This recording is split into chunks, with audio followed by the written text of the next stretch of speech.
Tuhin, what do you think about this idea of not only the Congress's performance, but the decisions around Rahul Gandhi and Priyanka Gandhi, Wayanad and Raebareli, all being part of a larger revival of the grand old party? Do you think that, or do you think that's bunkum, that this is a flash in the pan?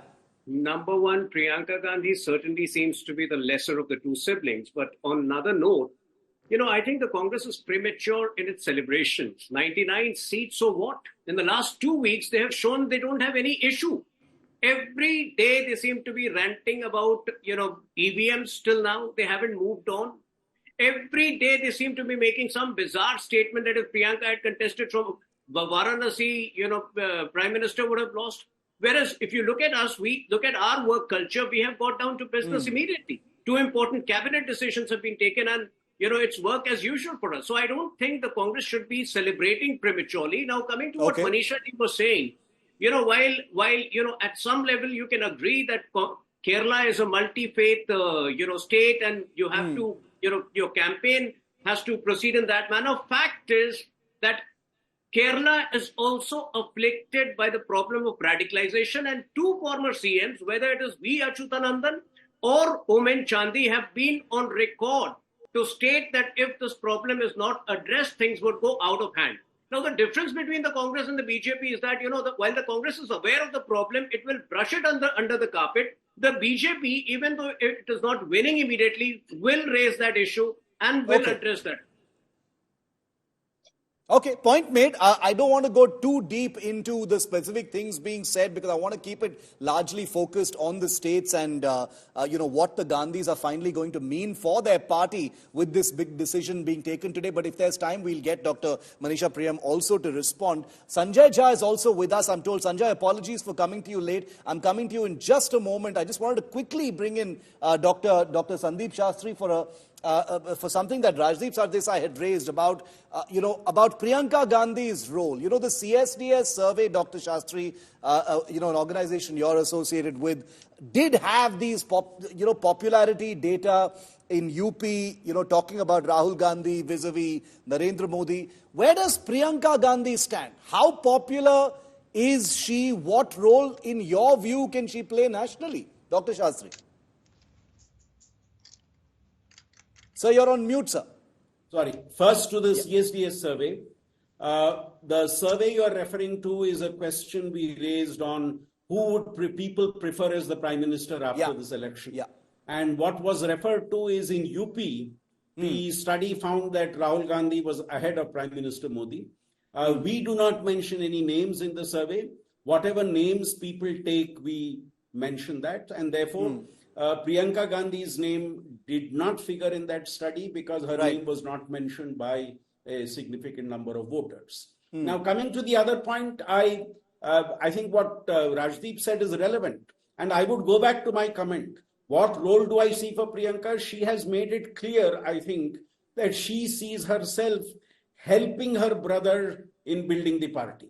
She has made it very clear that I am there to help him out in whatever way he needs and whatever way the party needs. And at this particular stage, to make it look that Wayanad is not being abandoned, I think it was important that the party felt that somebody like her should stand from there.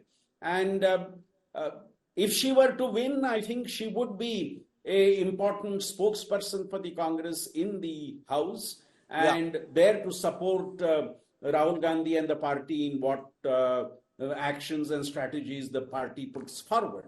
So I think that's the limited role that I see at the moment. And that's a role that she has been playing in the past also, never allowing herself to overshadow her brother. That's something she has always made sure she has not done. And I presume that's the way they will take it forward also. So with Sonia Gandhi's sort of semi-retirement and, not been part of active politics, should Priyanka Gandhi win the Wayanad bypoll, it will be something of a, Gandhi sibling double engine in the Lok Sabha, something that definitely adds to the Congress's cylinders in the lower house of parliament. But Sanjay Jha, there is no question, whichever way you slice it, that should Priyanka Gandhi win the bypoll and make it into the Lok Sabha, there's no reason to believe she won't. This would be a pivotal point for the Congress party. I mean, so much has been said so far about whether she will or won't. It looks like finally there's clarity on that count.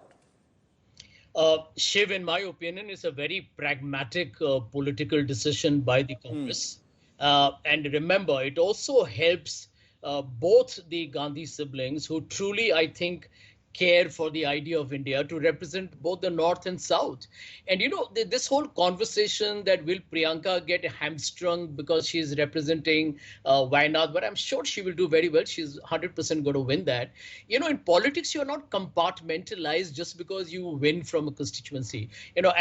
Especially those who are pan-India leaders of their party, they actually have huge geographical mobility. And in this day of age of television and social media, I mean, you have a lot of traction all over the country with the stuff that you do.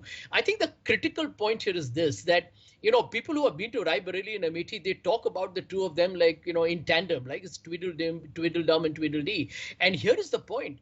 Because they have also won Amethi, humbling a very popular face of the BJP, for Raebareli and Amethi, they are talked about like, twins. Here is a chance for the Congress to increase its footprint in Uttar Pradesh, where between Samajwadi and them, they have 43 seats. So it has been an emphatic win. And the assembly elections will be equally critical. So if you look at the larger dynamics, I think Priyanka, those who know her well will tell you, she's excellent as an organization builder.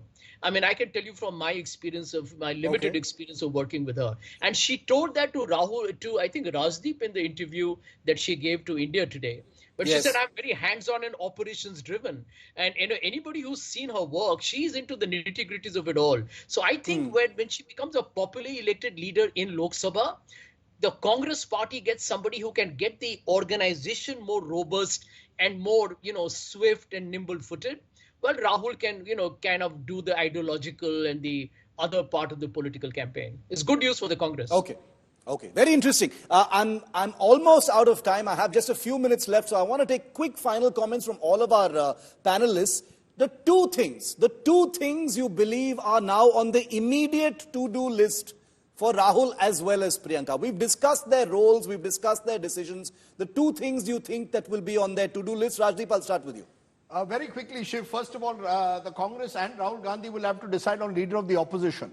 That is still an open question. Who's going to lead the opposition? The buzz is it will be Gaurav Gogoi and not Rahul Gandhi. My belief is that if you are the face of your party, then one of the things you may want to do is be the leader of the opposition. When I ask congresspersons this, they say, Rahul Gandhi wants to have a more flexible role.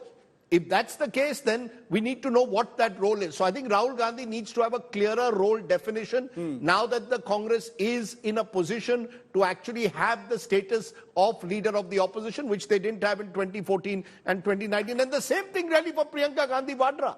You see, Priyanka Gandhi Vadra has been accused in the past by her critics to say you can't flit in and out of politics. You can't only surface at election time and be absent when there are no elections. You can't just be a star campaigner. So I think both their roles, what will Priyanka Gandhi's role be, particularly organizationally? Will she have a clear role, a well-defined role? Will Rahul Gandhi also have a well-defined role? You cannot rely, even though you've done reasonably well in this election, to actually aspire for power unless there is role clarity. I think in the BJP there was very clear when there was Narendra Modi and Amit Shah at the top. There's very clear role clarity. What is Mr. Modi's role and what is Amit Shah's role? The Congress at the moment will need to have role clarity. Rahul Gandhi and Priyanka Gandhi Vadra will have to decide exactly what their roles are. Okay. Shantanu Gupta, 2 points you'd like to make. You may not want to talk about the to-do list. 2 points or 2 questions you'd like to raise on Rahul and Priyanka in this point. I think exactly in lines with Rajdeep. Will they now finally become the full-time serious politician? I remember in last 2 Lok Sabhas, his attendance is 45 to 50%. His house is hardly 5 minutes away from Lok Sabha. Will he bite the LOP bullet, right? In 2004 to 14, he had all the opportunity to take a ministerial berth, but he always ran away from the opportunity and the possibility, because while being the LOP, he has to be a serious politician. He has to sit there, he can counter, he can't just run away with winkings and jappies and low attendance, right? He has to sit with Narendra Modi with all the appointments of CBI to CVC to Lokpal to Election Commission. He can stop making this EVM comments. So will he be a serious politician finally or not? Dr. Priyam, very, very quickly, two things right in front of Rahul and Priyanka right now.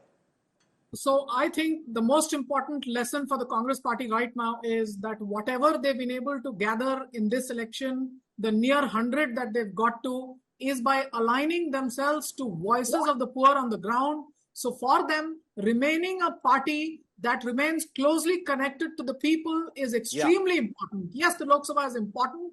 And Rahul Gandhi, therefore, will continue to have a more people-oriented role. I see Priyanka Gandhi trying to mobilize the women voters. Remember, she's been a very effective campaigner in the South as well as in the North. And I will see that role being distinguished around her.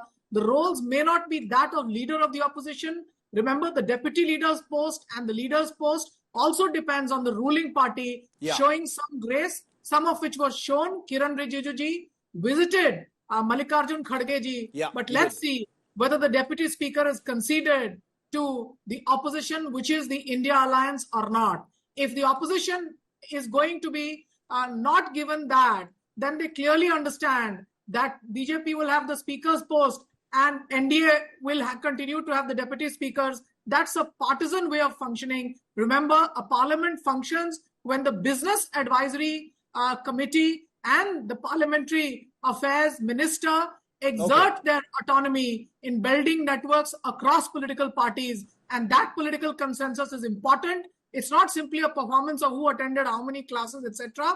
Parliament functions with a broad political consensus. And this mandate is something where even the NDA is dependent on a southern party. Remember, the NDA is not the BJP of the North. It's dependent on a southern party. And therefore, we cannot say that the South does not matter. It matters both for those who are in power and those who are in opposition. Let the parliament show what a united states of India in the Indian parliament can look like.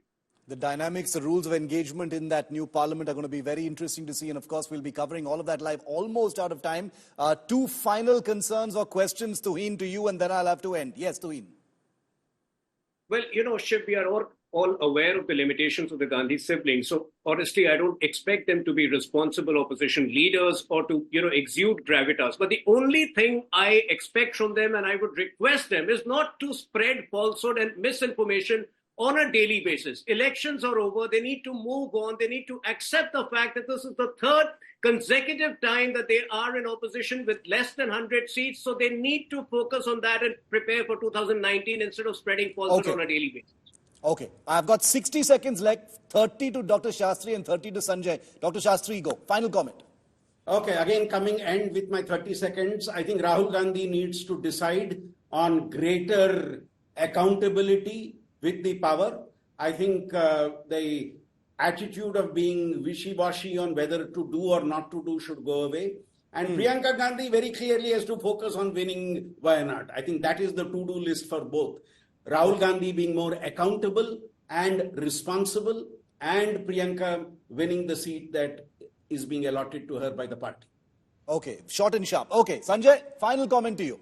Yeah, Shiv, let me tell you, all that Rahul and Priyanka and the entire Congress party has to do is to win Maharashtra with the alliance partners, win Haryana, make sure that one wins Jharkhand.